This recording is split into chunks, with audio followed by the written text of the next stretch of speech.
그 청소년 회의라는 기구가 있거든요.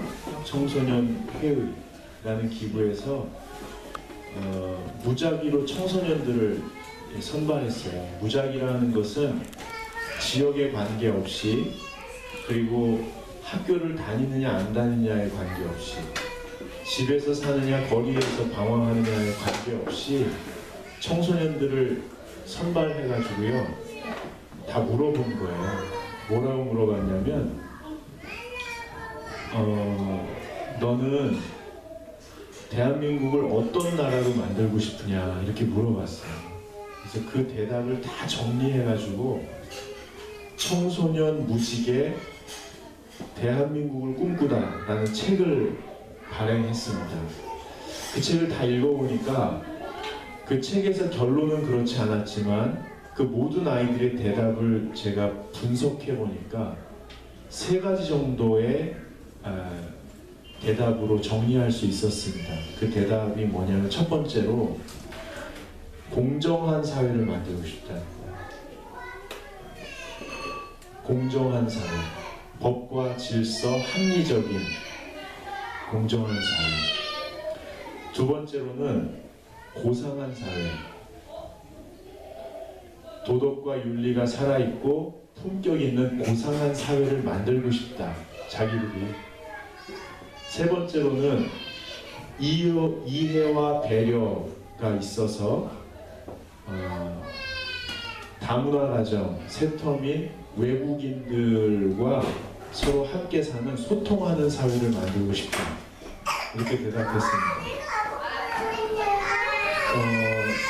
여러분들이 지금 생각하시겠지만, 아이고 말은 잘하네, 그렇게 생각하실지도 모릅니다. 맞습니다. 청소년들의 특징이 있는데 자기들은 못하면서 남들은 그렇게 살기를 바란다는 거예요. 왜냐하면 그때 그 도덕적인 것, 그리고 공정한 것, 이런 것들에 대한 의식이 개발되는 시기거든요, 청소년기. 그래서 다른 사람을 볼 때는 상당히 비판적입니다. 근데 자기는 절대로 그렇게 못 사는 거예요. 그래서 말은 잘하네, 그런데 발은 안 움직이는 게 청소년들입니다. 근데 여러분, 걔네들만 그런 게 아니고 저도 그렇습니다. 저도 평생 잘 살아보고 싶었고 최선을 나름대로 다했고 지금도 열심히 살아본다고 하는데요, 제가 살고 싶은 만큼의 인생을 살 수 없거니와 제 스스로 제 발목을 잡을 때가 얼마나 많은지 모릅니다. 저만 그럴까요? 여러분들 중에 가끔 저한테 그런 말씀 하시는 분들이 계십니다. 목사님, 저는 잘 살고 싶습니다. 근데 못 삽니다. 그러니까 목사님이라도 그렇게 사십시오. 보는 재미라도 있게. 목사님, 목회자는 그렇게 살아야 되지 않습니까? 그래야 우리가 위로라도 얻죠. 이렇게 얘기하시는 분들이 분명히 있습니다. 그리고 그것을 교회 나오는 맛이라고 생각하십니다.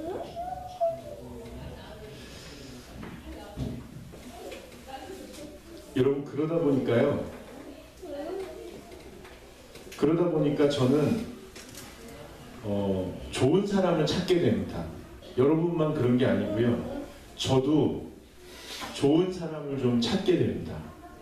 어떤 사람을 찾게 되냐면요, 제가 일부러 찾으려고 하는 건 아니고요, 살다 보면 아, 저 사람 참 괜찮다, 저 사람 매력 있다, 저 사람과 차 한잔하면 좋겠다 하는 사람들이 있습니다. 조금 더 나아가면 아, 저분을 멘토로 삼으면 좋겠다 하는 분들이 계십니다. 그런 사람들의 특징이 있는데 여러분도 아마 비슷하실 겁니다. 하나는 나도 어쩔 수 없는 나를 좀 딱 붙잡아주면 좋겠다, 나를 좀 이끌어주면 좋겠다, 그런 사람, 저 사람이면 난 그렇게 할 수 있겠다 하는 사람. 두 번째로는 내가 나를 아니까, 내 고집을 내가 아니까 내가 안 움직일 때 내가 가야 할 길을 좀 쫙 보여주면 좋겠다. 미리 좀 내다보고 이쪽으로 가는 게 안 좋겠소 하고 내 눈을 띄어서 그곳을 바라볼 수 있게 해주면 좋겠다. 그리고 세 번째로는 그래도 내가 안 움직이니까 나 스스로에게 실망하고 무너져 있을 때 나를 좀 안아주고 괜찮다라고 얘기해주면 좋겠다. 이런 사람들을 제가 아마 여러분이 찾고 계실 겁니다. 여러분, 이것은 저와 여러분만의 소망은 아니고요. 사실 인류 전체의 소망입니다. 2000년 전에요.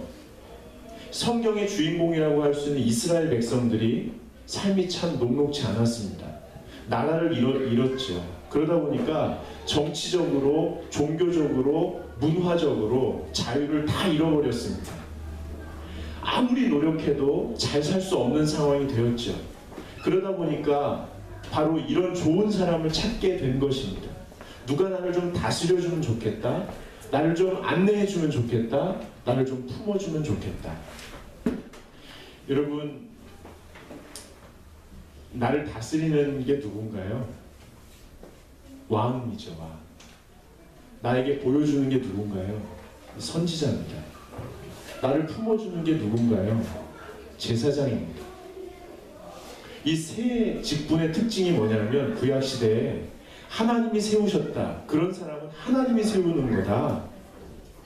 그리하여서 기름을 부어 머리에 부어 그들을 세웠습니다. 그들을 통칭해서 기름 부음 받은 자라고 불렀죠. 그것을 다른 말로 메시아라고 합니다. 이스라엘 백성들은 메시아를 기다렸던 겁니다. 메시아. 왜냐하면 우리가 아무리 노력해도 살 수 없는 그 나라, 우리가 아무리 노력해도 살아볼 수 없는 그 인생을 메시아가 오셔서, 성경에 약속한 대로 메시아가 오셔서 우리 인생을 좀 그렇게 이끌어 달라고 끊임없이 기다렸던 것입니다. 저는 현대 사회 속에서 드라이브 한번 하면 좋겠다. 차 한잔 하면 좋겠다. 영화 한 편 보면 좋겠다. 여행 한번 가면 좋겠다. 좀 일 안 하고 쉬었으면 좋겠다. 이런 모든 이야기가 사실은 그렇게 들립니다. 메시아를 기다리고 있는, 내가 정말 잘 살고 싶은데 내 힘으로 할 수 없는 그 삶, 그 삶을 좀 살 수 있도록 이끌어주는 누군가가 내 앞에 나타나면 좋겠다 하는 그런 현대인들의 아우성으로 저는 들립니다. 안드레라는 사람이 나오거든요. 안드레라는 사람이 있는데 안드레는 어부잖아요. 근데 어부 안드레에게 스승이 있었습니다. 그게 누구냐면 세례 요한입니다. 여러분 이상하지 않습니까? 우리가 보통 말할 때 예수님의 제자 중에 베드로, 야고보, 안드레, 요한, 이 네 남자를 배우지 못하고 무식한 어부라고 얘기합니다. 근데 여러분, 꿈을 접고 매일매일 일해야만 먹고 살 수 있는 한 중년의 남자에게 스승이 있었던 거예요. 이게 상징하는 게 무엇입니까? 성경의 인물 중에 안드레가 우리에게 보여주는 게 무엇입니까? 사람은 먹고 사는 것만으로 만족할 수 없는 존재라는 거예요. 끊임없이 잘 살고 싶어서, 배우고 싶어서 스승을 찾아갔다는 것, 너무 놀랍지 않습니까? 여러분들 다 직장도 있고 사업도 하시고 매일매일 일해야 살 수 있는 분들인데요. 주일날 고단하니까 좀 쉬어야 되는데 뭘 더 배우고 싶어서, 어떤 인생을 찾기 위해서 이 먼 길을 마다하지 않고 이 자리에 나와 계십니까? 저는 여러분이 성경 속의 안드레라고 믿습니다. 여러분이 여기와 앉아있을 때 교인 한 명이 늘어난 게 아니고요. 정말 잘 살고 싶은데, 정말 꿈꾸고 싶은데, 정말 멋진 인생을 살고 싶은데 온 힘을 다하여 몸부림쳐도 그럴 수 없는 자신의 한계 때문에 주님 앞에 엎드리고 싶어서 달려온 천하보다 귀한 안드레라고 여겨지는 제 마음이 이상한 겁니까? 여러분, 그 안드레가 어느 날 예수님을 만납니다. 세례 요한이요 이렇게 얘기한 거예요. 나 따르지 말고 저 양반 따라가봐라. 안드레가 예수님 따라갔는데 하루를 지냈더니요 뭔가 깨달아진 게 있는 거예요.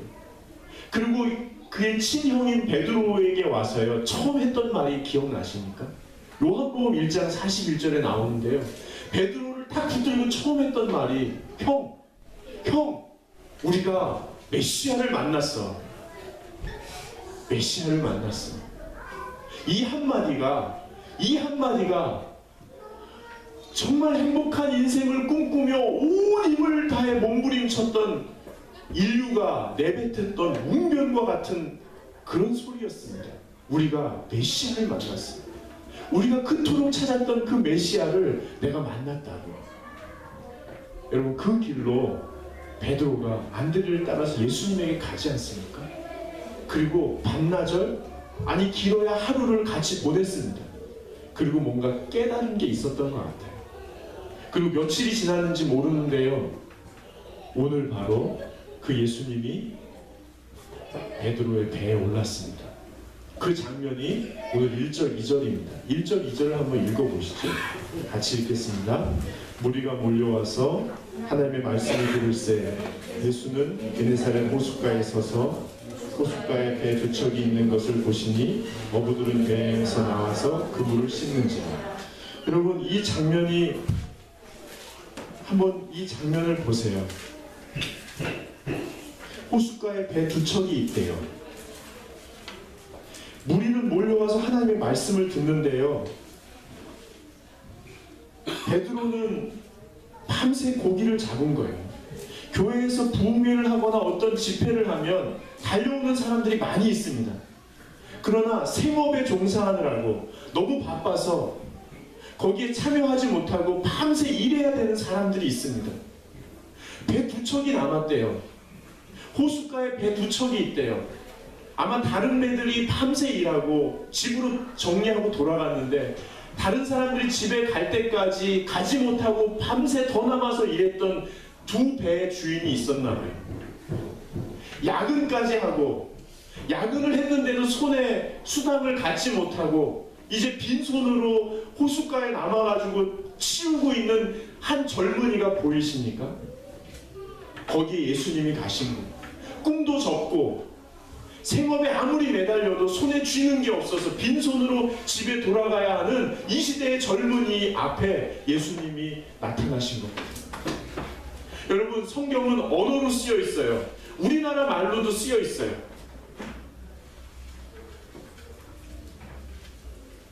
이 성경이 우리가 구원받고 성화되는데 필요 충분한 책인 것을 저는 믿습니다.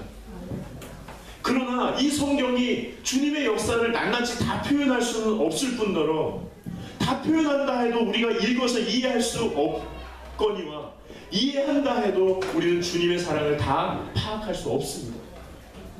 성경은 신과의 인간의 만남을 인간 앞에 신이 나타났다고 표현합니다. 삭개오에게도 그랬고요. 그러나 사실은요, 그게 아니죠. 태초부터 결심하시고 그 앞에 존재했던 신을 인간은 이때야 보게 된 것입니다. 베드로가 꿈을 접고 애써서 노력했지만 자기 힘으로 도달할 수 없어 빈손으로 벼랑 끝에 섰을 때, 그때야 신을 볼 수 있었던 것이요. 나의 영혼이 잠잠히 하나님만 바라며 나의 구원이 그에게서 나오는도다. 시편 62편 1절 말씀입니다. 나의 영혼이 잠잠히 하나님만 바라며, 잠잠히 하나님만 바라는 데까지 가는 것, 이것이 저는 구원의 길이라고 봅니다. 나의 구원이 그에게서 나오는도다. 헨리 나웬이 춤추시는 하나님이란 책에서 이런 표현을 합니다. 사람은 자신의 힘으로는 해결할 수 없는 고통이 가득한 일상 속에서 자신의 힘으로는 해결할 수 없는 고통과 한계가 가득한 일상 속에서 하나님만 바라보는 은혜를 맛보기 시작한다. 그때 동행하셨던 주님, 동행하시는 주님, 동행하실 주님을 비로소 보게 된다. 그때야 인간은 고통이 노래가 되고 일상이 춤이 되며 고단한 인생은 축제로 가득하다는 사실을 조금씩 깨닫게 된다.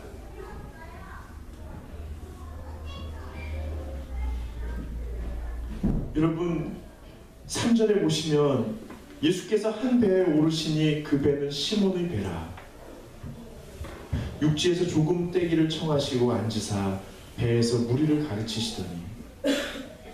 여러분 여기에 나오는 우리 주님의 모습을 좀 상상해 보시면 좋겠어요. 육지에서 조금 떼기를 청하시고, 왜냐하면요 그 음파가 수분을 거치면 멀리까지 선명하게 들립니다. 제가 아는 기도원이 있는데 굴이 있는 기도원이 있는데 그분의 자녀들이 음악을 한 분이거든요. 근데 거기서 외국 유학 갔다 오신 아주 유명한 분들인데 부모님의 청에 따라 그 어촌에 있는 분들을 초대해서 음악회를 하게 된 거예요. 근데 비가 오기 시작했어요. 지인들은 앞에 우산을 쓰고 앉았는데 어부들은 안 나오는 거예요. 근데 이분이 기도하고 준비했으니까 그냥 시작했어요.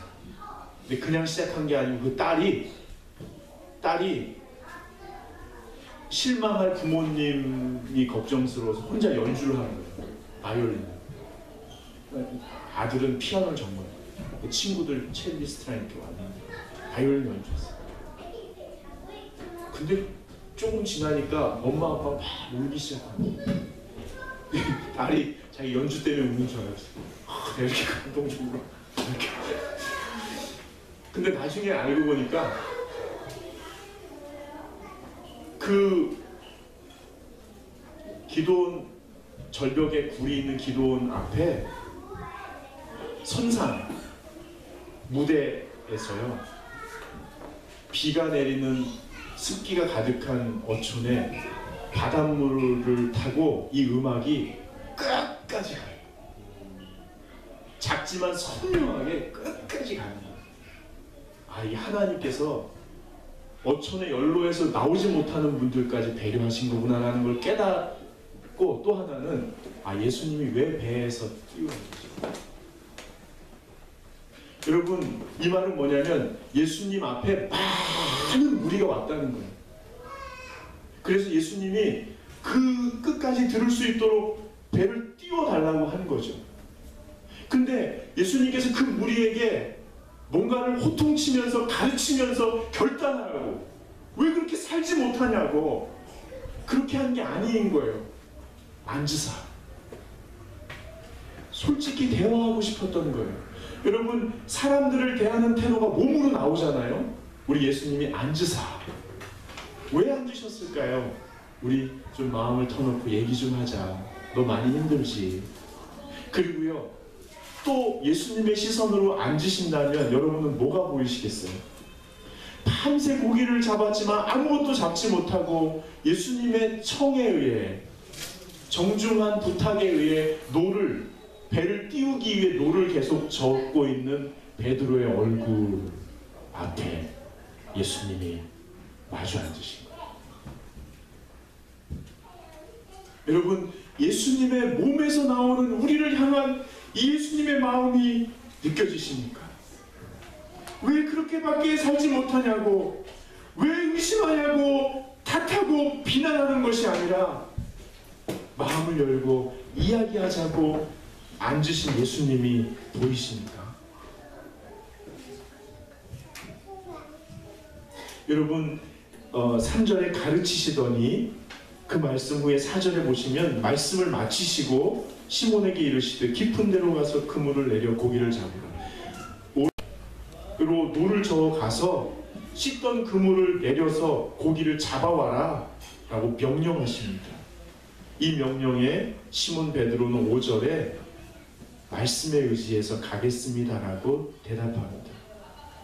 여러분, 이런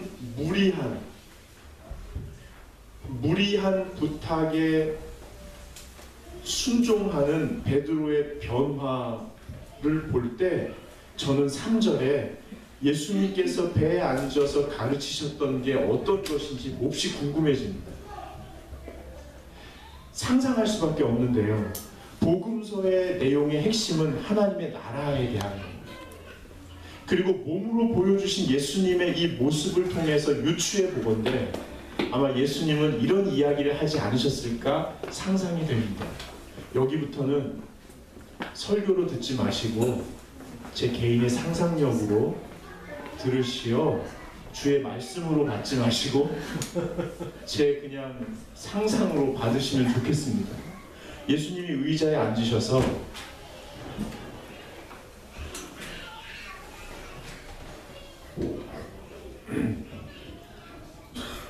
너희들 애 많이 쓴다. 잘 살아보려고, 바르게 살아보려고 나름대로 최선을 다하는 거 안다. 근데 잘 안 돼서 속상하자. 그래서 포기하고 살자. 그냥 하루하루 그렇게 애쓰고 있지. 근데 너희가 꿈꾸는 그 세상을 하나님께서 만들어가고 계신단다. 너의 힘으로는, 너의 노력으로는 네가 사람을 모아서 힘을 길러서는 만들 수 없어. 하지만 포기할 것은 아니다.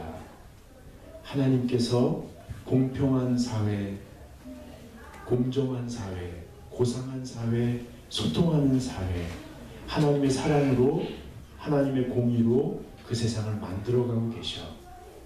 너는 심부름만 하면 돼. 그러면 그 나라를 누릴 수 있단다. 여러분, 베드로가 노를 저으면서 어떤 은혜를 받았을까요? 아, 저분이 나의 소망과 좌절을 알고 계시는구나. 내가 잊혀지거나 방치된 존재가 아니었구나. 그리고 내가 실패한 것이 하나님의 실패는 아니구나. 하나님께서는 지금도 그 일을 이루어 가시는구나. 나는 그저 심부름만 하면 되는구나. 이 믿을 만한 주님께 나의 인생을 위탁하는 순간이죠.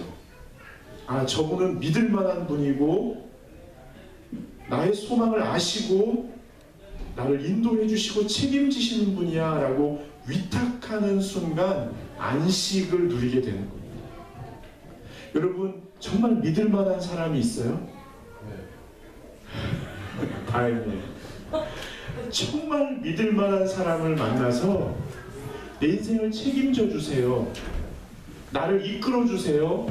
제가 그대로 할게요 라고 마음을 한 번이라도 먹어본 사람은 믿을 만한 사람에게 나의 삶을 위탁한 자의 평안을 맛볼 수 있습니다. 저는 그게 신앙의 힌트라고 봅니다.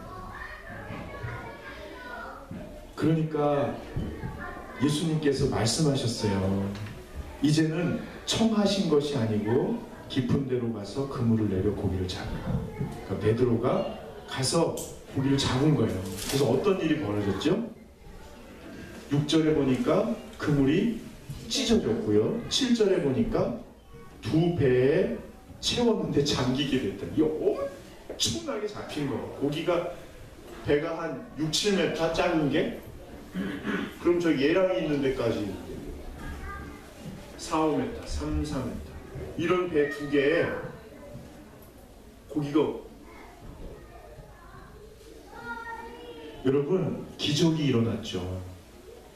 예수님의 말씀을 듣고 순종하니까 기적이 일어났어요. 근데 진짜 기적이 뭐예요? 진짜 기적이 뭐예요? 베드로가 예수님의 말씀에 반응하는 거예요.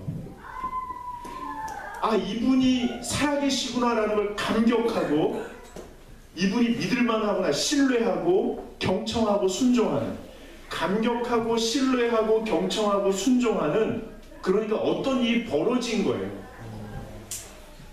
이 새로운 라이프 스타일, 새로운 삶의 방식, 신이 계시구나, 신이 나를 알고 나를 도와주시구나, 도와주신다는 것에 대한 감격, 신이 내 앞에 존재한다는 것에 대한 신뢰, 그의 말에 경청, 순종하는 이 새로운 라이프 스타일에 들어가니까 뭔가가 일어나는 거예요. 고기가 잡힌 게 기적이 아니고요, 그 라이프 스타일을 맛보기 시작한 게 기적입니다. 근데 그것을 베드로가 다 끌어모으니까 이게 찢어지고 배가 가라앉으려고 하고, 그것을 몇 시간 사투를 벌인 후에 예수님 앞에 엎드려서 고백한 말이 뭐예요? 주님, 나는 죄인입니다. 나를 떠나십시오. 왜 이렇게 고백했는지는 모르겠어요. 그러나 말씀해 보시면 배를 띄우라고 청할 때 시몬이 반응한 것, 그물을 내리라고 할 때 시몬이 대답한 것을 한번 보세요. 5절에 뭐라고 하죠? 첫 마디가 선생님. 그리고 나를 떠나소서 할 때 8절에 베드로가 뭐라고 하죠? 주여. 신뢰하고 경청하고 순종하는 이 스타일에서, 이 삶의 방식에서 선생님에서 주님이 되는 거예요. 그 삶을 맛보니까 주님이 되시는 거예요. 내가 주님을 주님으로 인정하지 못한 것,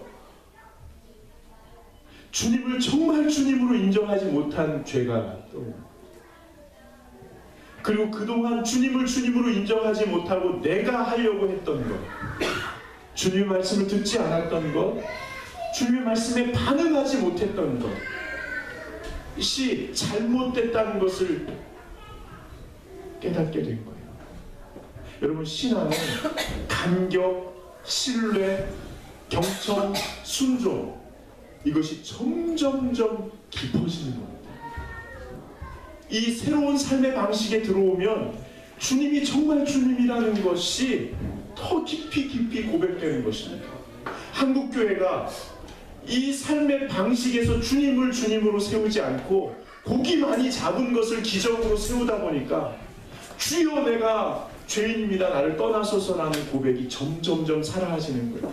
그저 기쁘게, 즐겁게, 해피하게 그렇게 지내게 되는 거예요. 그게 나쁘다는 게 아니에요.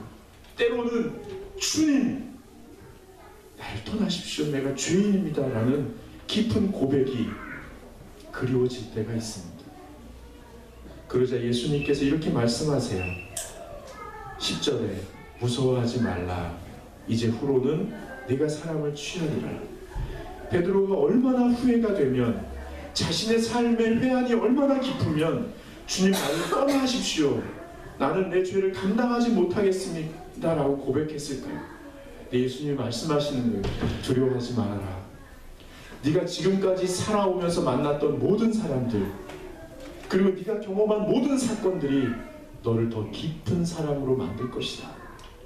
그래서 한 사람을 취하는 사람, 한 사람을 사랑하는 사람이 되게 할 거야. 그 사람을 천국으로 인도하는 사람, 그 사람이 하나님의 사랑을 받아들일 수 있도록 너의 모든 삶을 드리는 그런 깊이 있는 사람으로, 사람을 취하는 사람으로 하나님께서 만들어 주실 거야 라고 이야기하십니다. 그러자 그들이 베드로를 육지에 대고 모든 것을 버리고, 그 고기도 그냥 고기도 다 냈다. 어떤 분이 그 고기 어떻게 했냐고 거기 모였던 무리들이 한 마리씩 기념품으로 다 가져갔어요.